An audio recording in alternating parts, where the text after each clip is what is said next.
꼭 알아야 할 주요 이슈들을 입체적으로 분석해 쉽게 풀어드리는 이순영입니다. 유럽 정상회담을 앞두고 프랑스 올랑드 대통령과 독일의 메르켈 총리가 먼저 파리에서 만났습니다. 그러나 두 정상은 그 이견을 좁히지 못했는데요. 현지 시각 이제 28일 브뤼셀에서 열리는 유럽 정상회담에 유로존 정상들이 유로존 위기 해결책을 논의하게 됩니다. 거절해 보인 메르켈 총리가 정상회담을 앞두고 유로본드보다는 구조조정이 우선이다라고 강조를 하면서 앞으로 이 유럽 정상회담에서 나올 기대감이 조금은 사그러든 모습입니다. 어떻게 결과가 나올지 한 치 앞을 내다볼 수 없는 지경에 놓인 유럽 정상회담. 큰 성과 없이 끝날 것이라는 전망이 우세한 가운데 유럽 정상회담을 앞두고 이슈 타파팀은 다시 한번 윤창현 한국금융원장을 찾았습니다. 과연 시선이 집중되고 있는 유럽 정상회담에서 위기 해법 도출이 될 수 있을지 그에 대한 내용들 함께 들어보시죠.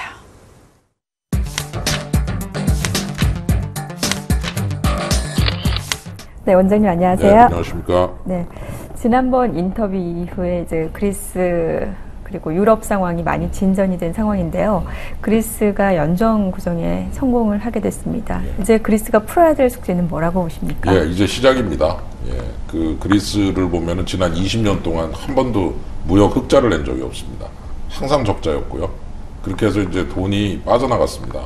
그 같은 유로를 쓰는데 그리스는 유로를 찍을 수가 없지 않습니까? 그러니까 이제 유로 중앙은행이 찍어주는 걸 받아다가 쓰는 셈인데 자기가 자꾸 적자를 내니까 유로가 자꾸 밖으로 나가버리는 거죠. 독일 같은 데로. 그러면 이제 통화량이 줄어드니까 경제가 어려워지니까 봐 정부가 나서서 프랑스 같은 데 가가지고 돈을 빌려온 거죠. 독일하고. 빌려다 푸른 겁니다. 그러니까 이제 처음엔 좋죠. 왜냐하면 자기들은 적자 내도 정부가 돈 빌려다가 풀어주니까 돈이 안 줄어드니까 경제가 유지가 되죠. 네. 그래서 신나게 썼습니다. 20년 동안. 근데 이제는 이제 그 빚이 GDP의 150%가 되면서 더 이상 빌려줄 사람이 없는 거죠. 갚을 수 없는 거를 이제 탕감도 해주고 조정은 해줄 수 있지만 문제는 지금부터 그리스는 이제 흑자를 내야 된다는 얘기죠. 그러면 적자를 낼 때, 즉 자기가 만들지 않은 물건을 막 갖다 쓸 때는 얼마나 좋습니까? 근데 거꾸로 이제 내가 물건 만들어서 밖에다 팔아서 돈을 벌어가지고 그걸로 수입을 좀 하고 남는 돈으로 돈을 갚아야 되니 한마디 말해서 이제 적자에서 흑자로 바꿔야 되는데 흑자로 바꾸려면은 덜 써야 될 거 아니에요, 돈을. 참 힘든 거죠. 그러니까 긴축이라는 게 뭐 딴 게 아니고 뭐 가게나 똑같습니다. 예. 은행에서 돈 빌려다 신나게 썼는데 이제 은행에서 돈을 안 빌려주겠다고 하면 그리고 갚아야 된다 그러면 이제는 100을 벌어서 80을 쓰고 20을 갚아야 되는 거죠. 얼마나 힘듭니까? 100 벌어서 120 쓰다가 이제 80밖에 못 쓰게 되니까 결국 그리스의 과제는 지금부터 시작이고 구조조정해야 되고 임금도 떨어져야 되고 실업도 더 생기고 그러면서 경쟁력을 회복해가는 과정 참 굉장히 어려운 과정을 겪어야 되니까 어찌 보면 이제 시작이다라는 것이고 큰 불은 껐을지 모르지만 아직도 진짜 중요한 거는 지금부터가 시작이다 이렇게 볼 수 있겠죠. 결국은 이제 재정 적자를 줄이는 움직임, 고통스러운 이제 실질적으로 대안은 좀 나왔지만 국민 스스로가 그런 해결을 해야 된다는 얘기겠네요. 맞습니다. 그 방향이 이제 이렇다라고 할 때 그거를 이제 가야 되는 행동으로. 거죠. 행동으로. 절로 가야 된다 그럴 때 그 예. 길이 이제 절로 가자. 가르긴 가는데 그 길이 굉장히 울퉁불퉁한 길이라는 거죠. 걷기가 힘든 길. 여태까지는 부드러운 길을 아주 평탄대로를 걸어왔다면 지금부터 울퉁불퉁한 길을 가야 되는데 가는 거는 정해졌지만 실제로 그 길을 가려면 참 많은 고통이 따르니까 어찌 보면 좀 과거에 좀 너무 쉽게 살았다. 조금 남의 나라라서 좀 미안한 얘기지만 너무 좀 쉬운 길을 택해서 갔다가 그만 한꺼번에 모든 거를 다 해결해야 되는 이런 아주 최악의 상황. 이건 정말 다른 나라들한테 교훈도 많이 되고 우리도 많이 배우는 입장이다 이렇게 볼 수 있겠습니다. 스페인 쪽도 지금 은행 구제금융에 이제 성공을 하게 됐잖아요. 이거는 또 어느 쪽으로 좀 풀릴 것으로? 스페인은 이제 조금 다릅니다. 적자를 좀 내긴 냈는데요. 그 적자가 어떻게 해소가 되느냐? 부동산이 잘 돼가지고 전 유럽에서 다 스페인에 들어와서 집을 샀습니다. 그러니까 말하자면 무역 적자가 나지만 사람들이 투자를 하니까 돈이 몰려들어가지고 그래서 돈이 막 북적북적하게 많아지고 그래가지고 집값이 막 올랐습니다. 그랬다가 이제 아시는 대로 집값이 어느 날 드디어 직격탄을 맞아서 떨어지는 거죠. 예. 그러니까 이제 집값이 보통 3분의 1씩 됐다고 그러거든요. 예. 지수는 조금 한 마이너스 한 20, 30%로 나오는데 뭐 웬만한 집 거의 3분의 1 된 집이 많다고 그러니까요. 그래서 그런 그 스페인의 모습은 자본 흑자, 즉 남의 돈이 많이 들어왔을 때 집값이 올랐을 때 그게 진짜인 줄 알았던 것이 가장 큰 문제고 그걸 이제 집값이 떨어지면서 대출이 부실화되면 은행들이 직격탄을 맞는 거죠. 그래서 부실 대출 비율이 꽤 높습니다. 예, 그래서 이제 그게 문제죠. 은행 구제금융을 받았는데 예. 뭐 좀 좋은 쪽으로 해법을 좀 찾아가고 있다고 보시나요? 그러니까 이제 스페인은? 일단 구제금융을 받아서 은행이 망하는 것을 막고 은행이 이제 대출이 다 부실화됐지 않습니까? 담보 가치가 다 떨어져 버렸으니까 그 상황에서 혼자 못 버티니까 수혈을 받아서 일단 망하는 거를 이제 면하는 거지만 네. 지금부터는 이제 주동산 값이 오르질 않는다 그러면 이제 예를 들어 100을 대출받은 사람이 부동산 값은 50이 됐는데 그 차액을 갖다 갚아야 되는 거죠. 그러니 빚을 갚는 거 여전히 개인의 몫으로 남아있고 그 국민들의 몫이다 보니 국민들은 국민들대로 집값 떨어져 힘들고 은행은 은행대로 이제 담보가치 떨어져서 힘들고 하여튼 뭐 어떤 누구도 행복한 사람이 없이 굉장히 힘든 길을 가야 되니까 그리스나 스페인이나 지금부터 이제 시작이다라는 얘기고 급한 불 껐다고 그게 끝난 게 아니다라는 그런 얘기를 해볼 수 있겠습니다. 아직까지 이런 여전히 불안 요인들이 남아있다 보니까 아무래도 이를 좀 진정시키기 위한 정책 대응을 조금 더 기대할 수밖에 없는 상황인데요. EU 정상회담에서 네. 어떤 정책들이 나와야 된다고 보십니까? 예, 그 기본적으로는 이제 서로 협조적으로 가야 된다고 저는 생각을 합니다.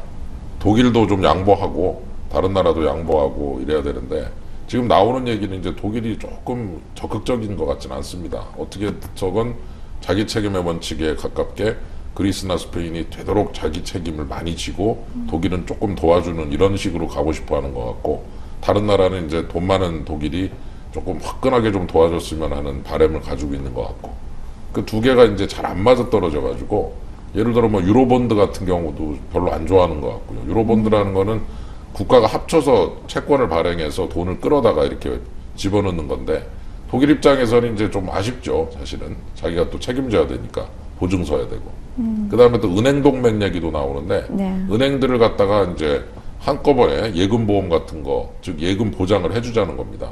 그런데 그게 결국 누가 해주는 거냐? 독일이 많이 나서줘야 된다는 얘기죠. 그러니까 독일 은행은 좀 괜찮고 다른 나라 은행은 안 좋은데 우량한 독일 은행이 돈을 내서 좀 어려워진 다른 나라 은행 도와주는 거랑 마찬가지거든요. 그러니까 해법들이 전부 나오는 걸 들여다보면 네. 결국은 독일이 많이 부담을 하고 다른 나라는 혜택을 받는 그런 식으로 정책들이 딱 나오고 있으니까 독일은 좀 영 그 기분이 안 좋은 거죠. 왜 니들이 해결하지 나를 자꾸 끌어들이냐. 그렇지만 다른 나라들은 네가 돈 혼자 가지고 있으니 어떡하냐. 이런 그 구체적인 방안에서 서로 이렇게 좀 잘 안 맞는 것 같은 그런 느낌들이 참 이게 쉽지 않은 길이다. 그래서 대충 어떻게 해야 되는 것이 보이기는 하는데 거기까지 가지도 못하고 있는 경우도 많은 것 같고 그래서 긴축이냐 성장이냐 문제도 상당히 어렵고 그래서 옆에서 보는 입장에서는 굉장히 좀 답답하죠. 예. 그런 면이 있는 것 같습니다. 유로본드나 뭐 은행 동맹 어쨌든 독일 입장에서는 모두 다 지금 노를 할 수는 없는 상황이잖아요. 한 가지는 좀 뭔가는 좀 한 발 물러서서 양보를 할 텐데 그래도 가장 지금 쓸 수 있는 카드 뭐 근본적인 좀 해결책으로 가능성이 있는 게 은행 동맹 얘기거든요. 그에 대해서는 좀 어떻게 보시면 실질적으로 좀 효과가 있을 것으로 보십니까? 예, 은행 동맹이 이제 정말 잘 되면요. 예. 예금 보장을 해준다는 거거든요. 전체 다 합쳐서. 그러니까 유럽의 은행을 하나로 다 묶어서 네. 어려워진 은행을 이제 도와주자는 겁니다. 좋은 얘기 아닙니까? 그죠? 예. 그런데 이제 누가 도와주냐 이거죠. 결국은 공동 예금 보장 같은 걸 해줘야 되는데 그 재원이 어디서 나오느냐. 은행들이 내야 될 거 아닙니까? 그러면 결국 내는 은행들은 좋은 은행들이고 혜택받는 은행은 나쁜 은행인데 좋은 은행들은 거의 다 독일에 있고 나쁜 은행들은 다 그리스나 이런 쪽에 이태리나 스페인에 있으니까 그러니까 이제 결국은 독일 입장에서는 그 나쁜 은행들의 어려움을 떠안는 것이 돼버리니까 이 은행 동맹에 있어서도 예를 들어 감독을 통일하자. 그러면 이제 예금 보장 같은 거를 해주려면 감독도 통일해야 될지 않느냐. 유로 중앙은행이 감독을 다 해버리자. 네. 뭐 이런 식의 얘기에 대해서는 찬성을 하면서도 예금 보장을 같이 해주자. 요건 또 반대를 하고 있어요. 예, 독일이. 예, 그러니까 은행 동맹의 구상 속에서 통합이 가속화되는 쪽은 이제 오케이. 그런데 부담을 좀 많이 져야 되는 쪽은 노. 이렇게 되니까 이제 독일의 입장이 아주 굉장히 좀 어려운 입장이지만 이해는 갑니다. 부담을 좀 줄이겠다는 거죠. 하지만 원장님 봤을 때는 어쨌든 그쪽으로 가야 된다고 보시나요? 그러니까 지금 우리가 볼 때 그렇게 하지 않으면 방법이 없는 거죠. 돈이 없어져서 어려워진 쪽이 있고 돈이 남아도는 쪽이 있는데 남아돈다는 말이 좀 이상하지만 그리고 그 돈은 유럽 국가들한테 수출을 해서 번 돈이거든요. 그래서 그 거대한 시장이 하나로 탄생하면서 독일이 수많은 제품들을 팔고 경쟁력을 유지하면서 엄청나게 돈을 벌었어요, 사실은. 그런데 그 나머지 국가들이 어려워졌다는 거죠. 그럼 이제 우리가 볼 때는 예를 들어 충청도와 강원도다, 전라도다, 경상도. 그러면 예를 들어 어떻게 돼서 경상도 쪽으로 돈이 모였다고 그러면 사실 조금 정부에서 걷어가지고 어려워진 데를 도와주지 않겠습니까? 예, 그런 원리나 똑같은데 나라가 다르다 보니까 책임의 소재가 분명치가 않다. 그러나 큰 그림으로 오면 결국 유럽이 한 덩어리라면 네. 잘 나가는 독일이 나서주지 않으면 해결은 절대로 될 수는 없을 것이다. 그런 면에서 자기 책임도 지지만 어려워진 나라의 자기 책임, 그러나 잘 나가는 독일의 지원, 이 두 가지가 이렇게 적절하게 이게 결합이 되지 않으면 이 문제는 해결이 될 수 없는 구조다. 그런 의미에서 독일의 양보, 그야말로 통 큰 양보가 필요한데 통 크게 양보하지는 못하고 조금 좀 죄송한 표현인데 조금 째째하게 가는 듯한 이런 모습이 좀 보여서 옆에서 보는 입장에서는 좀 안타깝다 이런 생각이 좀 듭니다. EU 정상회담에 대한 기대를 크게 가져서는 안 되겠네요. 글쎄요, 지금 모이기도 전에 누구 온다 안 온다 소리 들리고 서로 당사자 간의 그리스 입장에 차이가 쪽에서는 보이고 또 참석 못한다고 하니까. 예, 그 참석 못한다 소리도 나오고 그래서 하여튼 여러 가지 면에서 이 나라가 다르다는 것이 돈은 같이 쓰면서 나라가 다른데 참 이 좋은 취지로 시작했는데 이게 안 좋은 쪽이 부각되는 것 같아서 요새 사실 한중일 통화동맹 이런 얘기도 한번 했었는데 옛날에 네네. 요새는 통화동맹 얘기 아무도 안 합니다. 이제는 유럽 보면서 아유 이거 잘못되면 저렇게 되는구나 그런 얘기 하지 말자 이런 분위기가 돼서 다른 나라들한테 굉장히 교훈이 되고 있다라는 측면도 있다는 거죠. 어떻게 보면 이번 그런 유로존 문제로 인해서 그러한 이제 글로벌적인 통화 정책과 관련해서도 여러 가지 좀 변화라던가 그런 게 좀 나타날 수도 있겠네요. 예, 그럼요. 그 나라는 다른데 돈은 같이 쓴다는 모델이 예. 사실은 좋은 모델로 생각을 많이 했었어요.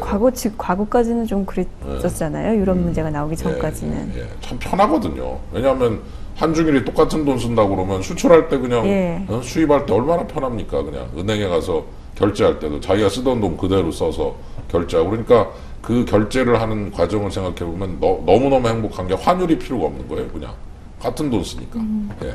그런데 그렇게 해서 한 10년여 이상 지났는데 그랬는데 이렇게 돼가지고 그동안 적자 쌓인 나라와 흑자 쌓인 나라가 이렇게 갈등을 빚을 줄을 몰랐죠. 그래서 어찌 보면은 차라리 각자 다른 돈 썼으면 이렇게까지는 안 됐을 것이다.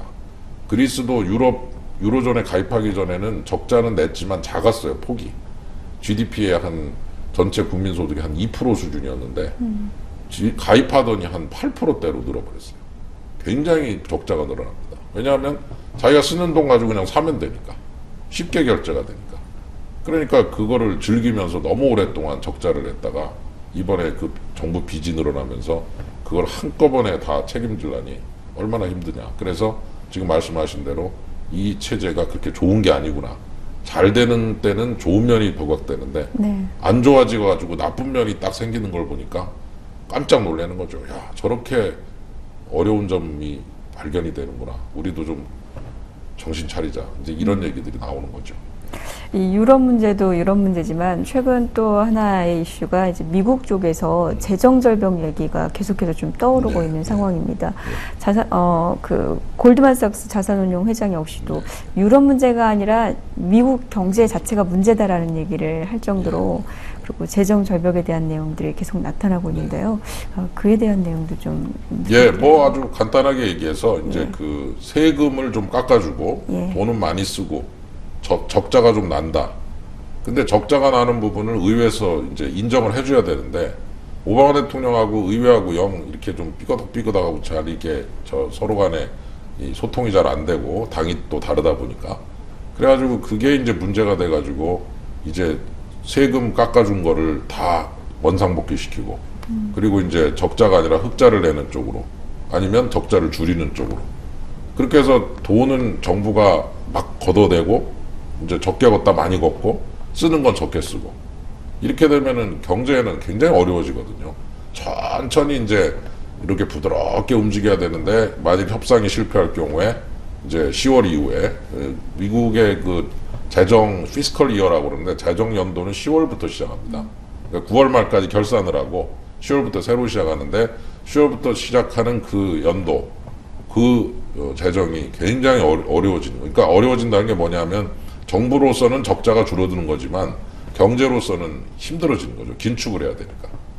그래서 그걸 피스컬 클립 그러니까 재정 절벽에서 떨어진다. 그래서 재정이 절벽에서 확 떨어진다는 의미로 피스컬 클립이라는 표현을 쓰는데 그게 이제 굉장히 많은 부작용을 낳을 것이다. 만일 이대로 두면 마이너스 한 1.3% 네.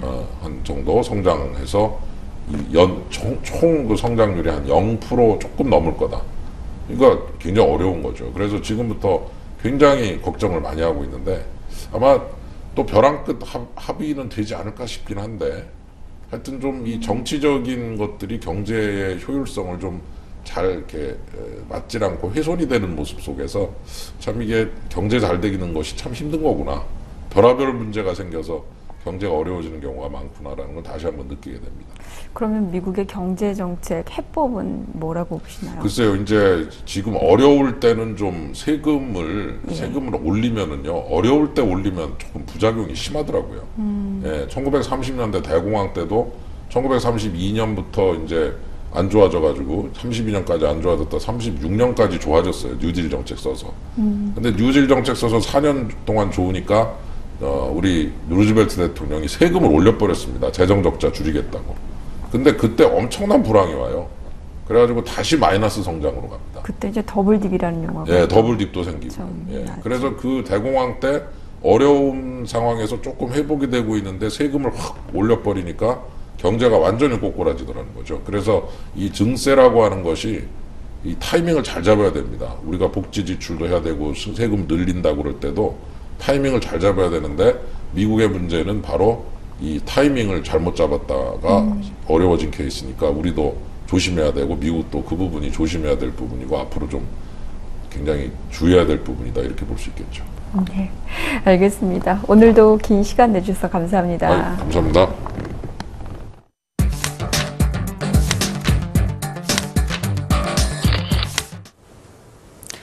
유로본드와 재정 정치 동맹을 놓고 여전히 평행선을 달리고 있는 독일과 프랑스. 이번 정상회담에서 합의점을 찾지 못할 경우에 그렉시트와 스패닉 등 여러 가지 이런 우려가 현실화될 수 있는 긴박한 상황에서 유럽 정상회담이 진행되는 만큼 글로벌 시장은 온통 유럽 정상회담에 쏠려 있습니다. 이벤트를 앞두고 불안한 흐름을 지속하고 있는 코스피 지수가 또 한 번 출렁이게 될지 혹은 예상 밖의 결과로 글로벌 증시, 우리 증시를 웃게 할지 주목되고 있습니다. 이순영의 이슈 타파는 여기서 인사드립니다. 고맙습니다.